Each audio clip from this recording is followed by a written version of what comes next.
আজকে 5ই মার্চ মোদির বউ আমাদের বাংলাদেশ ছেড়ে পলাই গেছে মোদির কাছে। সে এখন ভারত অবস্থান করছে। আমাদের আজকে যে মনের যেই ক্ষোভটা ছিল তাই সেটা আমাদের দেশ পালানোতে আমাদের সেই একটা উল্লাস হচ্ছে। আপনারা দেখতে পাচ্ছেন সেই আনন্দের একটা দিন। আজকে ঈদের চেয়েও বড় দিন এটা। আমাদের গাজীপুরে এই মিছিলটা হচ্ছে, আপনারা দেখতে পাচ্ছেন। আপনারা দেখতে থাকেন।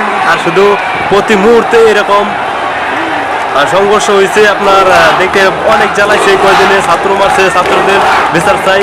আমাদের সেনাবাহিনীতে অসংখ্য ধন্যবাদ তারা দেওয়ার জন্য। আর বিশেষ করে যমুনা টিভি টেলিভিশন তাদেরকে অসংখ্য ধন্যবাদ।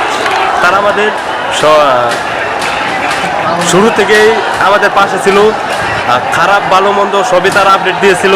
তাকে অসংখ্য ধন্যবাদ। মানুষের মুখে কথা ফুটেছে, নিজের ভাষা প্রকাশ করতে পেরেছে এই আনন্দের মাধ্যমে। এই আনন্দে আমরা প্রতিটি মানুষ এগিয়ে এসেছি, ছাত্রদের পাশে দাঁড়িয়েছি। এই বিজয়ী উল্লাস আমরা সকলেই মেতে উঠেছি। এই শেখ হাসিনাকে সরকারকে সরিয়ে আমরা দেশকে স্বাধীন করেছি। জয়।